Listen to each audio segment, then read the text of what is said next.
तो क्या आप या आपके घर में कोई सरकारी नौकरी की तैयारी कर रहा है, बार बार परीक्षा दे रहे हैं, मेहनत पूरी है लेकिन सफलता हाथ नहीं लग रही, तो क्या आपकी कुंडली में सरकारी नौकरी का योग है? और सबसे बड़ा सवाल, सरकारी नौकरी पक्की कब होगी? आज की इस वीडियो में मैं आपको कुंडली के ऐसे पक्के संकेत बताऊंगा जिससे आप जान सकते हैं सरकारी नौकरी मिलेगी या नहीं और किस समय मिलेगी। वीडियो को अंत तक जरूर देखिए क्योंकि आखिर में मैं आपको एक अचूक उपाय बताऊंगा जिसको करके व्यक्ति सरकारी नौकरी प्राप्त कर लेता है। भाग नंबर पहला है, पॉइंट बाय पॉइंट हम बात करेंगे, ठीक है। भाग नंबर पहला है आपकी जन्म कुंडली में।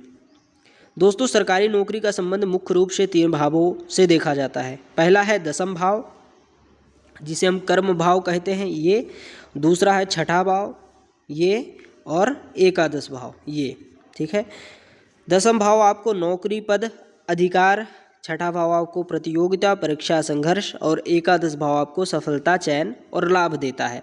अगर इन भावों के स्वामी मजबूत हों और आपस में संबंध बनाए तो सरकारी नौकरी का योग पक्का माना जाता है। द्वितीय पॉइंट है, सरकारी नौकरी देने वाले ग्रह कौन कौन से होते हैं?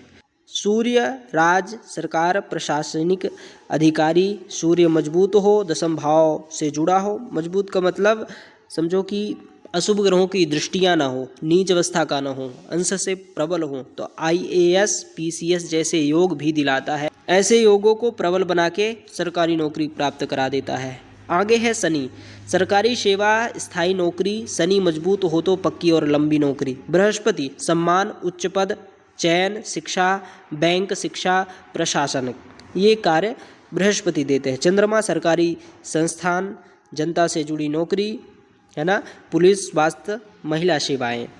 विशेष बात है, अगर सूर्य, शनि या सूर्य बृहस्पति का संबंध हो तो सरकारी नौकरी के योग बहुत प्रबल होते हैं। भाग तीसरा पॉइंट है सरकारी नौकरी।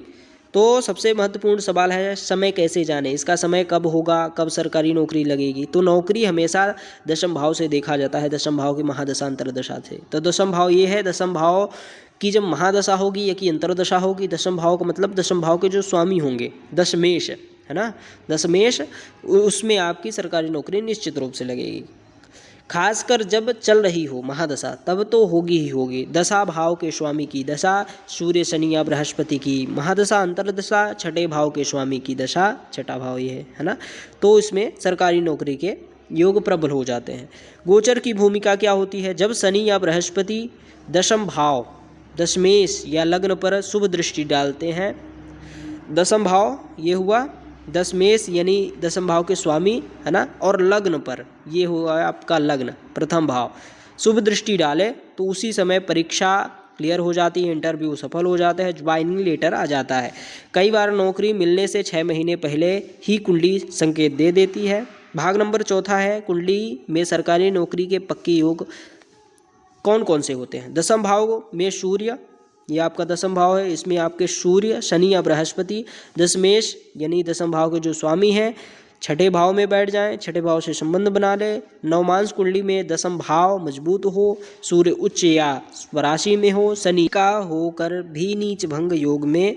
अगर ये योग हो और फिर भी नौकरी नहीं मिली तो कारण होता है दशा का इंतजार। इसकी दशा, महादशा, अंतरदशा, प्रत्यंतर दशा आदि का इंतजार करिए। पांचवा भाग है सरकारी नौकरी के जल्दी पाने के कुछ उपाय हैं जिसको आप सभी नित्य प्रति करिए और कमेंट में अवश्य बताइएगा कि उसका लाभ मिल रहा है कि नहीं। वीडियो को शेयर कर लीजिएगा। रोज सुबह सूर्यार्घ्य दीजिए नित्य प्रति, ठीक है। ओम घृणी सूर्याय नमः 11 बार अवश्य उच्चारण करिए। शनिवार को शनि मंत्र का जाप अवश्य करिए। मंगलवार को हनुमान चालीसा का पाठ अवश्य करिए। ये उपाय दशा को सक्रिय करता है और चयन में मदद करता है। दोस्तों, मेहनत आपकी है लेकिन सही समय जानना ज्योतिष का काम है। अगर आप चाहते हैं कि आपकी कुंडली देखकर सटीक बताया जाए सरकारी नौकरी का योग कब है तो वीडियो को लाइक करें, कमेंट करें और सरकारी नौकरी लिखें कमेंट में। धन्यवाद। जय श्री राम, जय श्री राधे।